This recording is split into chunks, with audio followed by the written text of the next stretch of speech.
The invoice that broke everything was for $47,000 worth of reclaimed oak flooring that was never installed.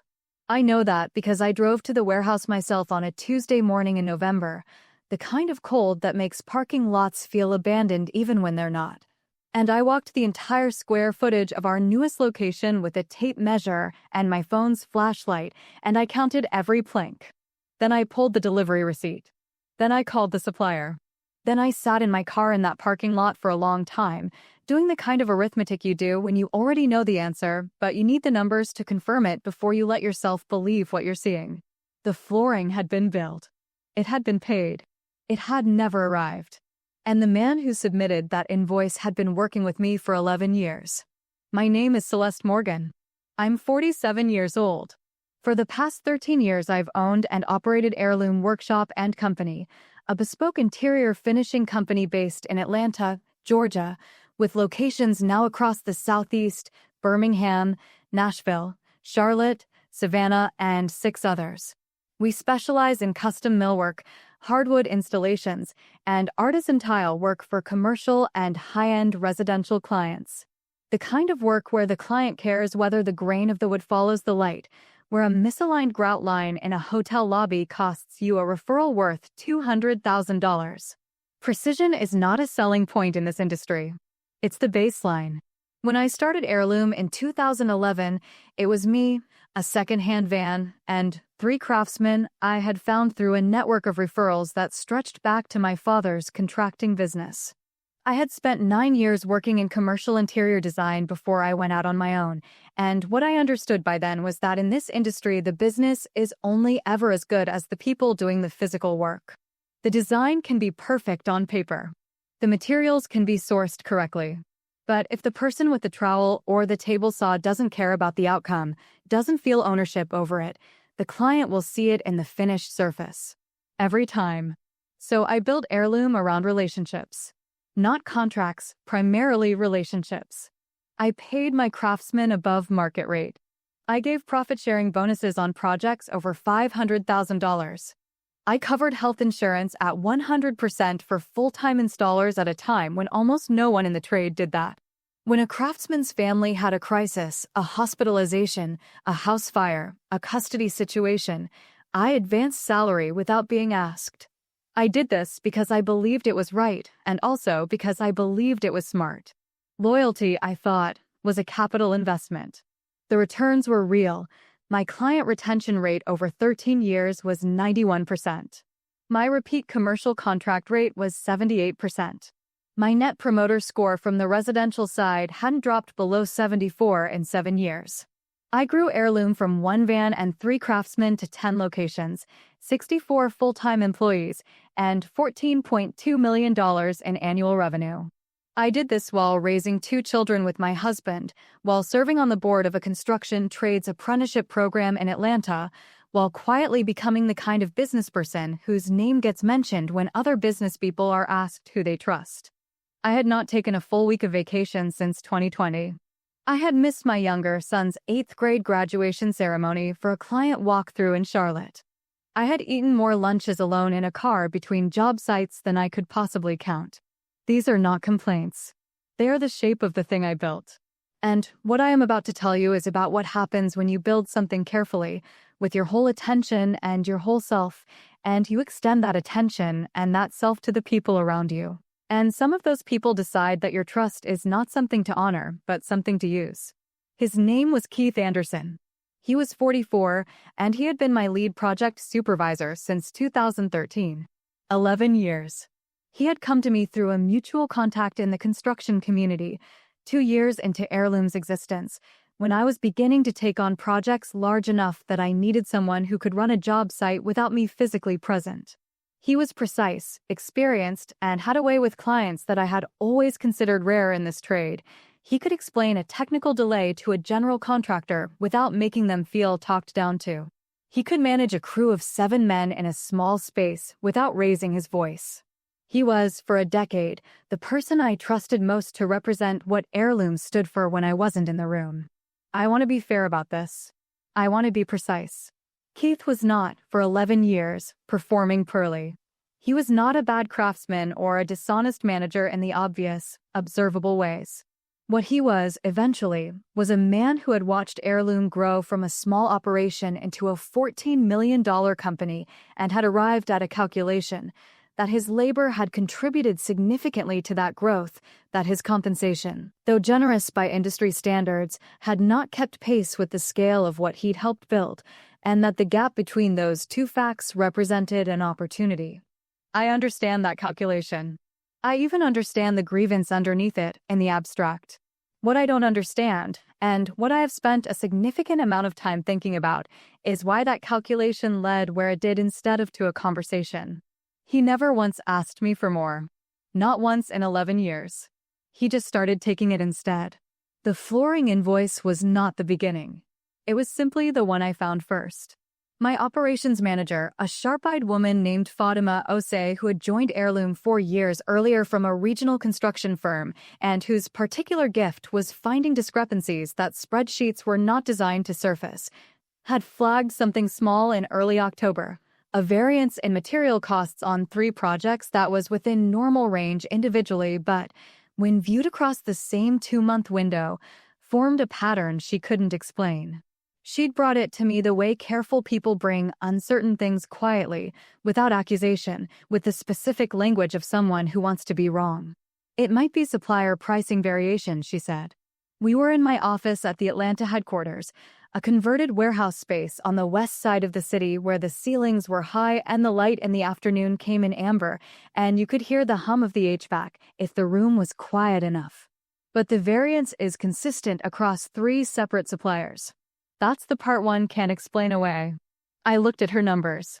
I looked at them for a while. Which projects? I said. She told me. All 3 were projects that Keith had supervised directly. All 3 had been closed and invoiced. All 3 had been paid. I said, how long do you need to run it back?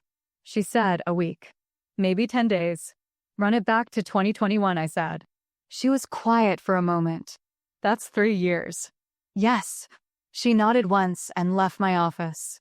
I sat at my desk and looked out the amber-lit window, and I thought about the first time Keith had walked a difficult client through a problem on a job site in Buckhead 12 years ago, and how I had watched him do it and thought, this person cares about this work the way I do.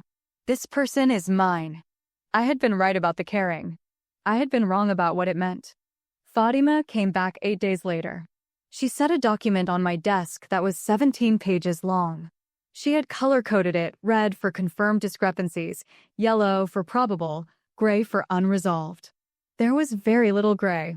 The confirmed discrepancies, going back to January 2021, totaled $312,000. Materials billed and paid that had either never been delivered at significantly lower quantities than invoiced, or been billed at prices that exceeded the supplier's actual rate by margins ranging from 18% to 41%. Across 14 projects. Over 3 years. $312,000. I looked at the document for a long time. Fatima sat across from me and did not say anything. She is the kind of person who understands when numbers are doing the talking. He was routing the overages, I said. Not a question. The supplier records don't match the purchase orders on 8 of the 14 projects, she said. On 6 of those 8, the discrepancy appears after the purchase order was approved in our system. Someone with edit access made changes after approval. He had edit access. Yes, I said. Thank you, Fatima. She picked up the document. Do you want me to keep this? I said, make 2 copies. One for me, one for our attorney. Lock the originals. I paused. And Fatima, don't say anything to anyone else yet. She said, of course not. Said it the way people do when the instruction was unnecessary. I called my attorney that afternoon. Her name was Deborah Kirsch, and she had been handling Heirloom's contracts since 2015, and she had the specific quality I had always valued in her. She did not react dramatically to dramatic information. She processed it and told me what to do next. She told me to gather everything before I said a word to Keith. Employment records, access logs, supplier correspondence, project files. She told me to have IT pull the Chroma system audit trail. Chroma was the project management and materials tracking software I had built out in 2019 specifically to centralize purchase approvals and delivery confirmations across all 10 locations. It had not, as I was now understanding, been implemented with sufficient access restrictions on the approval workflow. A gap I had not noticed because I had trusted the people with access. She told me to document everything, then to wait. I am very good at waiting. I also asked our IT manager, a young man named Jerome Adkins who had been with us for 2 years and who operated with the methodical carefulness of someone who had been burned by imprecision before, to run the Chroma access logs going back to 2021 without flagging why. He did not ask why I was asking. He sent me the logs within 48 hours with a single note at the top. Let me know if you need me to cross-reference anything. I did. He did. The picture that emerged was not complicated. It was simply, once you could see it clearly, very large. Here is what I want you to understand before I tell you what happened next. I had spent 13 years building a business on the premise that relationships are worth investing in. That the people around you, if you treat them with genuine respect and genuine generosity, will treat your work as their own. I still believe that. What I no longer believe is that belief substitutes for systems. Trust is not a control mechanism. It is an orientation, a way of being in relationship with the people who work alongside you. But orientation is not oversight. Warmth is not a spreadsheet. And the person who means you harm has no difficulty accepting your warmth while helping themselves to your margins. Trust is good. I still believe that. What I learned in that amberlit office looking at 17 pages of color-coded evidence is that control is better. Not instead of trust. Alongside it. Always. If any of this feels familiar, if you've ever sat with a document that made you question something you thought you knew about someone, I hope you'll stay with me. I share business strategy, oversight frameworks, and honest analysis of how these situations unfold and what you can do about them every week.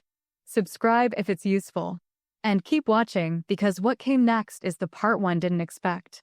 What Keith didn't know was that I had been building the case against him for 6 weeks before I confronted him with any of it. Not because I wanted to build a case. Because Deborah Kirsch had told me to, and because 13 years of running a business had taught me that decisions made in the heat of a discovery are almost always worse than decisions made after you've had time to understand exactly what you're looking at. Emotion is not a strategy. I had learned that early. And I had relearned it in that amberlit office on a Thursday afternoon when I looked at 17 pages of color-coded evidence and felt something I can only describe as the specific grief of being proven right about something you hoped you were wrong about. I had also, as it turned out, been building tools that would make the case nearly bulletproof, not for this situation specifically, but for any situation like it. In March of 2023, 8 months before Fatima brought me the initial variance report, I had hired a forensic accounting firm to conduct what I called a routine operational audit.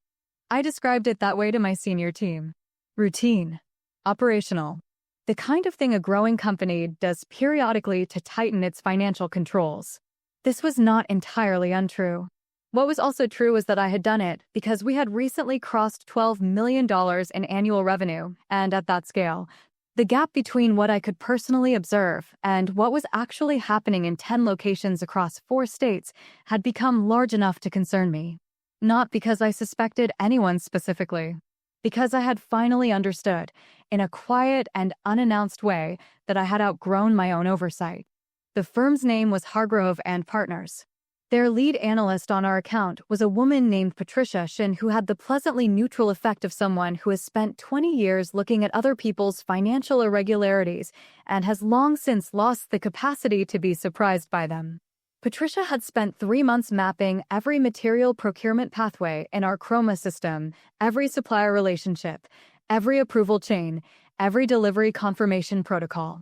At the conclusion of that audit, she had produced a 34-page report with specific process improvement recommendations, which I had implemented in full. What Patricia had also done, as part of her methodology, was establish a forensic baseline. A documented record of every supplier's pricing structure, every purchase order approval timestamp, every delivery confirmation, as of April 2023. A snapshot of the entire operation, dated and signed, sitting in Deborah Kirsch's files. When Fatima's variance report arrived in October 2024, I called Patricia Shin the same day I called Deborah. Patricia said, "How far back?" I said, "January 2021. She said, "Give me the project list." I gave her the project list. She cross-referenced it against the April 2023 baseline, the one established 8 months earlier, before any of this had surfaced, before there was any conceivable allegation of manufactured evidence. The discrepancies were not just confirmed. They were triangulated. Supplier pricing records, delivery manifests, Chroma access timestamps, bank records for 3 supplier accounts that Patricia had obtained through legitimate discovery inquiry. A complete picture, drawn from sources that predated any knowledge of wrongdoing. Keith had not been careful. He had been brazen, which is a different thing. He had modified purchase orders after approval, routed overpayments to a materials brokerage LLC he had registered in his wife's maiden name in 2020, and, this is the detail that I find most instructive, had continued doing it at an accelerating rate in 2024, as though the absence of detection was the same as the absence of risk. He had taken $68,000 in the first 8 months of that year alone. The operation had grown with the business, which is how these things tend to go when no one is watching. They scale with access.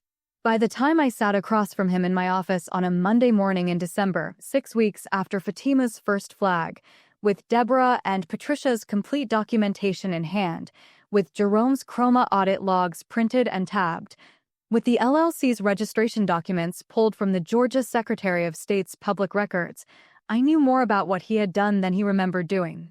He didn't know any of that when he walked in. He thought it was a project review. The Monday meeting was brief.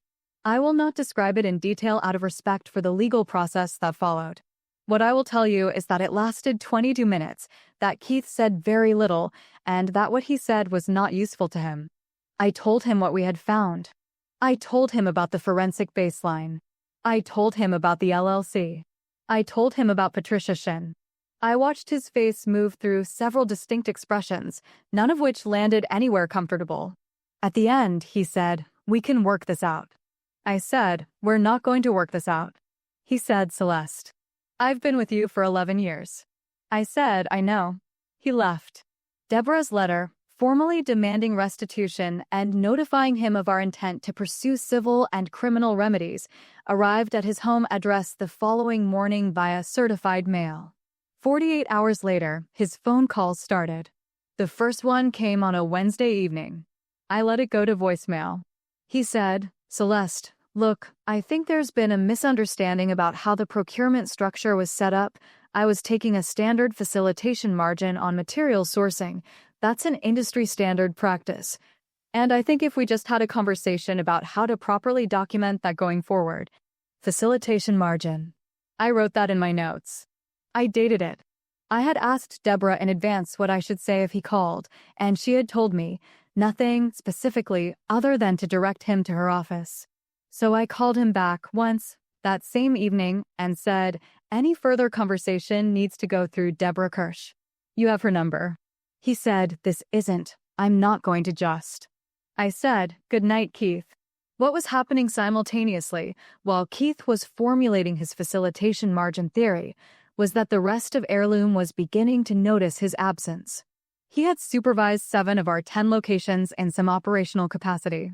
He had been the primary point of contact for 4 of our 11 active commercial projects. The morning after the Monday meeting, I had gathered my 3 regional managers, Dominic Walsh in Birmingham, Priya Kapoor in Charlotte, and Nadia Fleming in Nashville, on a call and told them, without detail, that Keith had left the company and that they would be taking on direct oversight of his projects until we had restructured the supervision model. Dominic, who had been with Heirloom for 7 years and had a weathered patience about operational turbulence, said simply, "Understood. Send me the project files." Priya said, "Is everything okay?" I said, "It will be." Nadia said nothing on the call. She texted me afterward. "I had a feeling something was wrong. Tell me what you need." What I needed, specifically, was for the Meridian Hotel project in Nashville, a $1.8 million commercial flooring and millwork contract that Keith had been supervising, to continue without interruption. Nadia took it over that week. She found, within 4 days, that 2 subcontractor agreements on the project had been drawn up with a materials markup clause that was not in the original contract with the client. The clause had been added by Keith. The markup would have generated an additional $31,000 in unauthorized charges that would have appeared as a routine materials cost adjustment in the final billing. She flagged it to me on a Friday morning with a 3-line text, "Found something in the Meridian subcontractor agreements. Not an accident. Calling you at noon." I said, "Add it to the file." She said, "Already done." By the end of the first full week without Keith, 2 things had happened that I had anticipated and 1 that I had not. The first was that Jerome's corrected Chroma access permissions, implemented the day after the Monday meeting, restricting purchase order edit access to Fatima and me exclusively, had surfaced a problem on an active project in Charlotte that Keith's workflow had obscured. A stone tile shipment for a residential renovation in Myers Park had been logged as received in Chroma but had not been physically delivered. The delivery was from the same supplier that appeared in 4 of Fatima's 14 flagged projects. The tile order was worth $23,400. Jerome caught it because under the new access structure, the delivery confirmation required a second-party sign-off that no one had been able to provide because no one had actually received the tile. We contacted the supplier. The tile had, in fact, been delivered to a residential address in Smyrna, Georgia, that did not belong to Heirloom or to any of our clients. I passed that information to Deborah. She passed it to the detective assigned to the case. The total documentation now exceeded $312,000. The second anticipated development was that one of our commercial clients called to express concern. His name was Raymond Osei, no relation to Fatima, and he was the facilities director for a regional hotel group that had contracted Heirloom for lobby renovations at 3 properties. He had worked with Keith directly on all 3. He called me on a Thursday afternoon and said, carefully, that he'd heard through the construction community that there had been a personnel change at Heirloom and that he wanted to understand the continuity plan. I told him there was one. I told him his projects were in good hands. I asked if he'd had any concerns during the projects, any billing questions, any delivery discrepancies that hadn't been resolved. A pause. There was one, he said. A stone mosaic shipment on the Decatur property. The invoice was higher than the original estimate, and Keith told me it was a supplier rate adjustment. I accepted it. How much higher? I said, about $9,000. I said, I'll have Fatima look into it and get back to you. She did. It appeared in the supplemental documentation 4 days later. The supplier's actual invoice for that shipment matched the original estimate exactly. The $9,000 difference had not gone to the supplier. Raymond's hotel group had 3 active contracts with Heirloom worth a combined $2.3 million. He renewed all 3, with expanded scope, 6 months after this conversation. He told me later that the way I handled those 4 days told him everything he needed to know about how Heirloom would handle the next 11 years. The unanticipated development was Keith's second call. It came on a Friday evening, 9 days after the Monday meeting. This time there was no facilitation margin theory. His voice had shed whatever professional coding had still been on it. He said, I need you to hear me out. I said, Keith, please. Just please. A pause. I know what I did. I'm not going to pretend I don't. I'm asking you as someone you've known for 11 years, to let us resolve this privately. Without the police. I said, that decision is no longer mine to make.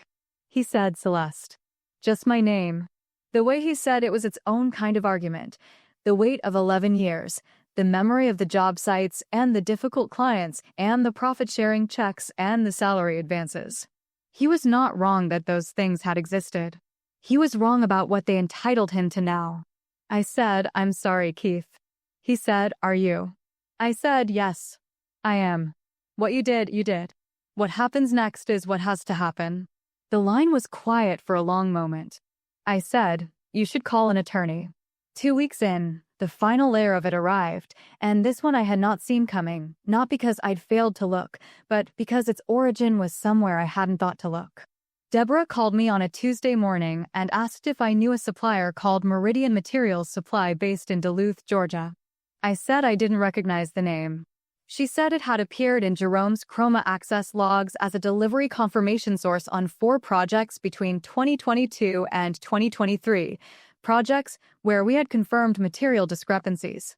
She had run the company registration. The sole registered owner was not Keith.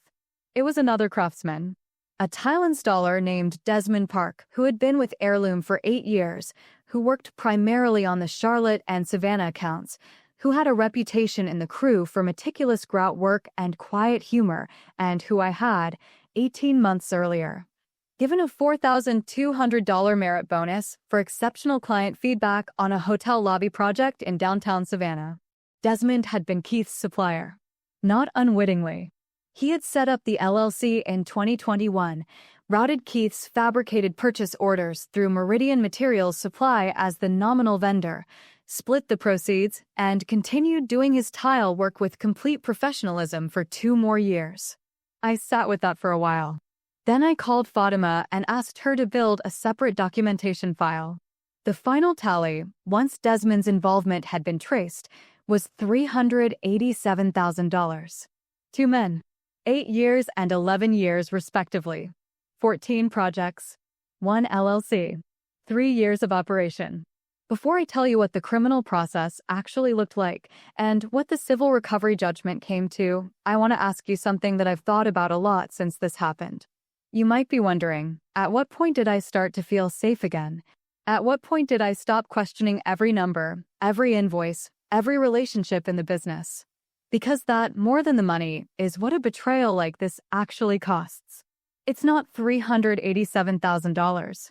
It's the tax it levies on your ability to trust the next person who walks through your door. That's what I want to talk about next week, how I rebuilt Heirloom's internal controls without turning the company into a surveillance state, and how I kept the people who deserved trust from paying for the choices of the people who didn't.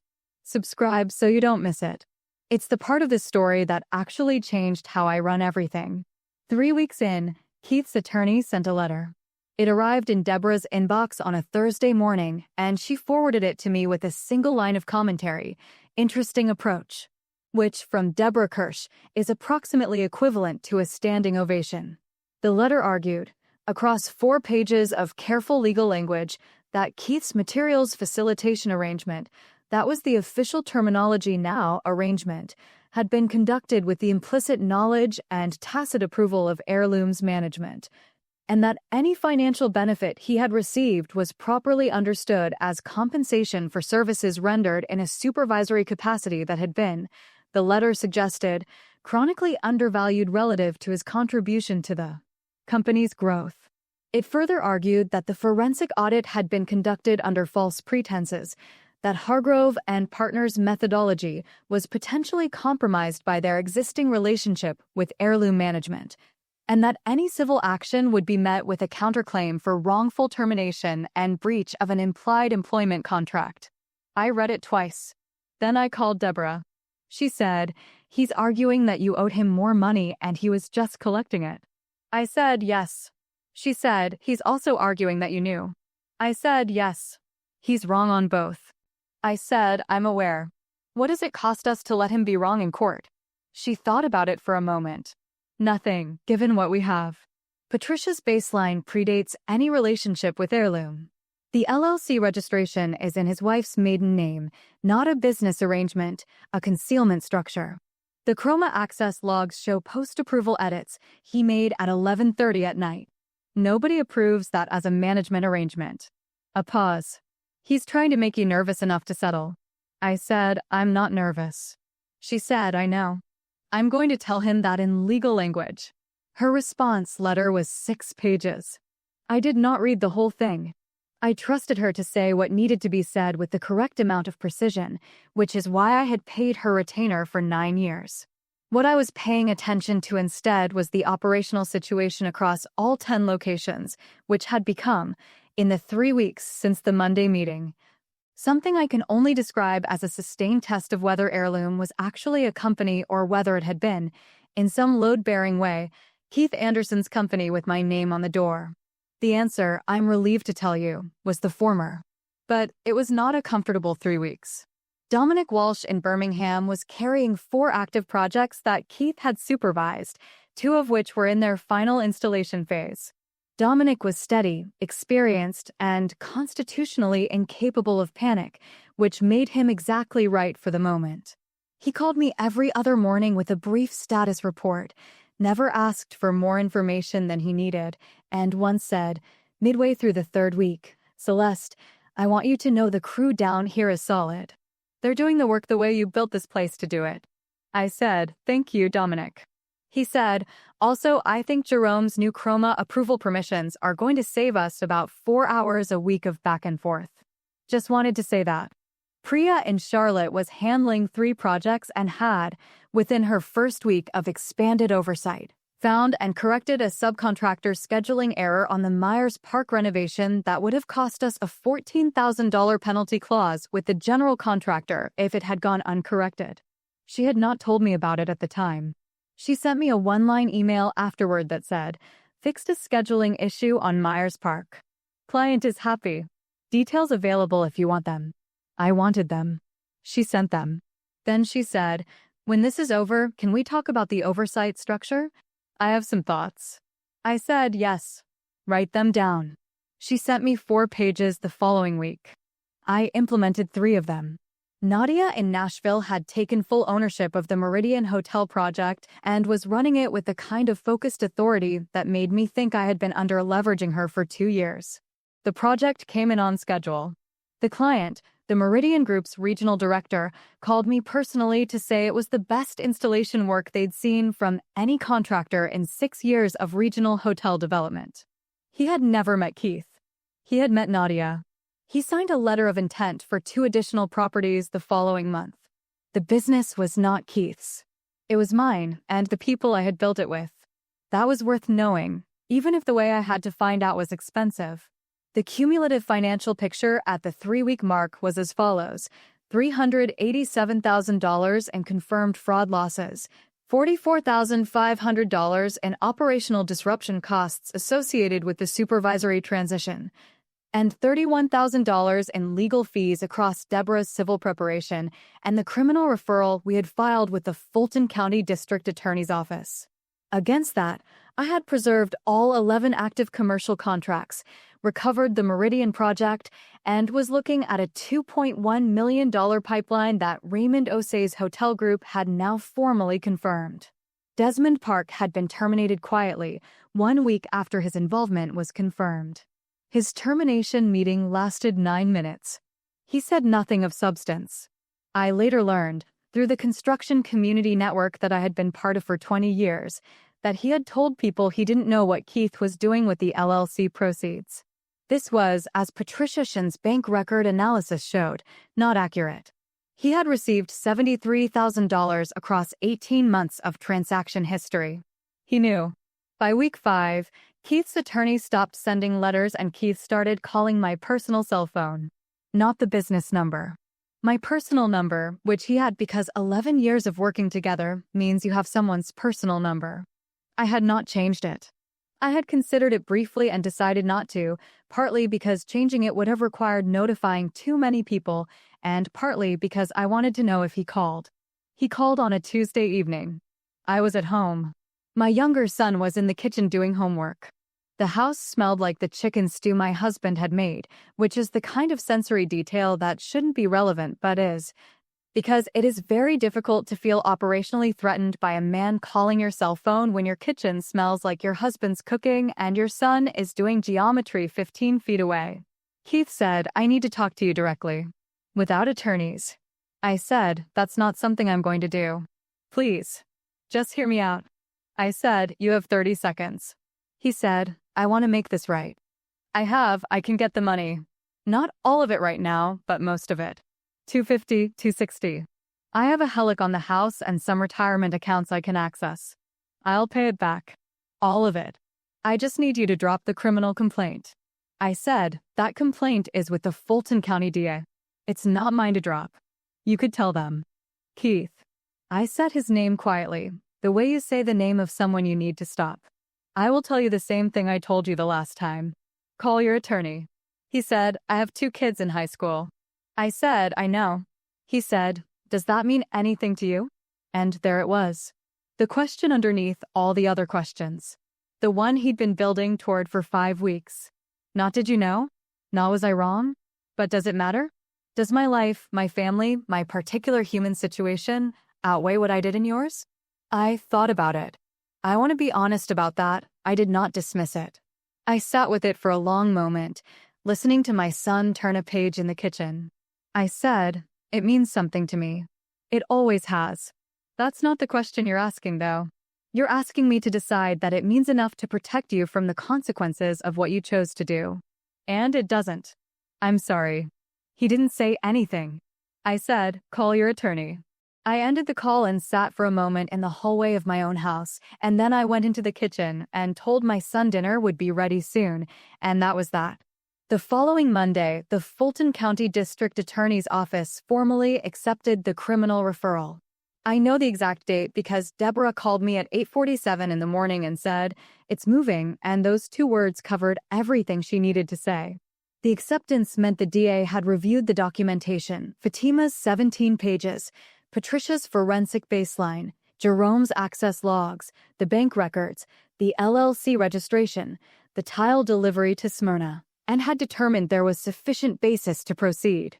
Keith was charged with 2 counts of wire fraud and 1 count of theft by deception under Georgia law. Desmond was charged with 1 count each. The charges were announced publicly through the court filing system, which meant they were discoverable by anyone who knew where to look. 3 people in the construction community found it and called me within 48 hours. Not to gossip. To tell me they were sorry it had happened and that they had suspected something was off in their dealings with Keith, but hadn't been able to name it. One of them, a general contractor named Mitchell Odom, who had worked alongside Heirloom on 4 commercial projects over the years, said, carefully, I want you to know that I don't think this reflects on you. I think you ran a clean operation and trusted people who didn't deserve it. I said, thank you, Mitchell. He said, if you need a reference for any new commercial bids, call me. I wrote his name in my phone. Keith's attorney filed a motion to suppress the forensic baseline on the grounds that Hargrove and partners had had a prior business relationship with Heirloom, which was true, they had, and that this constituted a conflict of interest that tainted the evidence. The motion was denied. The forensic baseline had been conducted before the discovery of any wrongdoing, and Patricia Shin had disclosed the relationship in her initial engagement letter, which Hargrove's records confirmed. The methodology was sound. The evidence was clean. Keith entered a guilty plea to 1 count of wire fraud 7 months after the charges were filed. He was sentenced to 18 months of supervised probation, 400 hours of community service, and full restitution of $314,000. The confirmed amount of fraudulent materials billing attributable specifically to his conduct, as distinct from Desmond's. He did not go to prison. His attorney had negotiated the plea based on his lack of prior criminal record, his cooperation with the investigation once the motion was denied, and the fact that no Heirloom clients had experienced effective workmanship, meaning the fraud was financial, not structural. The work had always been done correctly. That, in its own bleak way, almost made it worse. He had been genuinely good at his job. He had simply also been stealing. Desmond Park entered a separate guilty plea to 1 count of theft by deception. He was sentenced to 12 months of probation and restitution of $73,000. He moved out of Atlanta 6 weeks after sentencing. I don't know where. The civil judgment followed the criminal proceedings. Total civil recovery, including attorney's fees recoverable under Georgia's civil theft statute, $461,000. The difference between the $387,000 fraud total and the civil award represented the multiplier that Georgia law allows in civil theft cases, plus recovered legal costs. The judgment was entered against both defendants jointly. Collections proceeded through the probation monitoring process and a lien on Keith's home. I did not celebrate when any of this happened. I noted it. I moved on. 1 year later, Heirloom Workshop and Company had its best revenue year in its 13-year history. $16.8 million. Annual growth of 18.3% over the prior year, which had itself been disrupted by 4 months of operational turbulence. Raymond Osei's hotel group had become our largest single client, accounting for $3.1 million in active contracts across 5 properties. Nadia Fleming had been promoted to Senior Regional Director with oversight of 4 locations, an expanded salary, and a profit-sharing structure I had redesigned that reflected actual supervisory contribution rather than the flat percentage bonus system I'd been running since 2018. Priya Kapoor had taken on the Charlotte and Savannah markets and had grown both accounts meaningfully in 12 months. Dominic Walsh had hired 2 additional crew leads and was managing the highest project volume of any regional operation in the company. Jerome Adkins had rebuilt Chroma's approval workflow from the ground up. The new version had role-based access permissions, automatic delivery confirmation cross-referencing against supplier invoices, and a real-time variance alert system that flagged any purchase order modification above $500 within 4 hours of the change. He had presented the new architecture to me in March with a 20-minute walkthrough and a quiet pride that I recognized as earned. I had given him a title change, systems and operations director, and a 22% salary increase. He had said, "Thank you. I just didn't want this to happen again." I said, "It won't." I meant that as a practical statement, not a promise. The practical statement rested on systems. On Patricia Shin returning twice a year now for structured operational audits. On Deborah Kirsch having helped me draft new employment agreements for all senior staff with explicit materials handling clauses and access rights provisions that had not existed before. On Fatima Osei, whose anomaly detection had started all of this, receiving a significant compensation adjustment that I should have made 2 years earlier and chose, now, not to wait another quarter to do. Fatima had said, when I told her, "You didn't have to." I said, "I know. That's not why I'm doing it." She said, "Okay." The way she said it told me she understood. I also did something that I had not initially planned to do. In the spring following the criminal proceedings, I wrote a short piece for a construction industry trade publication about internal financial controls in high-growth trade businesses. I did not name anyone. I did not describe any situation specifically. I described the gap I had identified between the relational trust model I had built my business on and the oversight systems I had not built rigorously enough to support it, and I described what I had done to close that gap. The piece ran in the April issue. I received 34 responses from other business owners in the trades. Most of them said some version of the same thing. "I've been worried about this, but didn't know how to address it without seeming like I didn't trust my people." That sentence, "I didn't want to seem like I didn't trust my people," is the sentence that costs you the most. Not because distrust is the answer. Because the framing is wrong. Oversight isn't distrust. Oversight is what you build when you respect both yourself and the people you work with enough to be clear about the rules. It's the structure that makes trust possible at scale, rather than merely hoping that it holds. I wrote back to every one of those 34 people. I told them what we had implemented. I told them to call Patricia Shin. Several of them did. My younger son is in 10th grade now. I was at his spring concert in May, front row, phone off, and I stayed for the entire thing, including the part where the percussion section played something that I believe was interpretive rather than structured. I was there for all of it. My mother, who lives 20 minutes from us in Decatur, and who has the very specific gift of saying exactly the right thing at exactly the right time, leaned over to me during the intermission and said, "You look different this year." I said, "Different how?" She said, "Less braced." I thought about that for a while afterward. Less braced. The posture of someone who has stopped waiting for the next problem and started operating in the actual present. I had not realized, until she named it, that I had been braced for a very long time. That some of what I had called dedication was, underneath it, vigilance, a sustained, low-level alertness to everything that could go wrong. The kind that accrues when you build something large and fragile with people you cannot fully see. The systems I had built after all of this were not about distrust. They were about releasing myself from the weight of vigilance that I had carried in the absence of proper structure. They were the thing that made it possible to sit in the front row of a school concert with my phone off and my shoulders down and trust that if something needed my attention, it would find me through the correct channel at the correct time, and not through an invoice for $47,000 of flooring sitting in a warehouse that didn't exist. Less braced. Yes, that is exactly it. Here's what I want to leave you with, and I want to be specific because I have no interest in the generic version of this lesson. I did not build a system after the betrayal. I had already built one. The forensic baseline, the chroma audit trail, the contracts with Deborah Kirsch going back 9 years, these things existed before I needed them. What they did was limit how much damage could be done and how long it could continue undetected. 3 years versus an open-ended escalation. $387,000 versus something considerably larger. The lesson is not trust no one. That lesson would have destroyed Heirloom more efficiently than Keith did, because it would have destroyed the thing that made Dominic and Priya and Nadia and Fatima and Jerome want to stay. The lesson is more precise than that. It is this: generosity without structure is not generosity. It is exposure.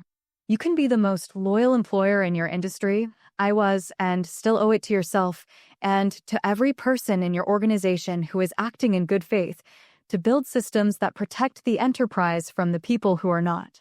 Not because you expect betrayal, because you respect the work too much to leave it undefended. If you've ever felt the particular weight of discovering that someone you genuinely trusted had been taking from you, not just money, but the assumption of mutual respect that you'd built a whole way of operating around, I hope this is useful. The money came back. The systems are better. The business is larger and more stable than it has ever been. What I know now that I didn't know before is that trust and control are not opposites. They are, if you build them correctly, the same thing. Evidence that you take both your people and your work seriously enough to protect them both. Subscribe if you found value here. I share business strategy, oversight frameworks, and honest analysis of how these situations actually work, not the motivational version, the operational one every week.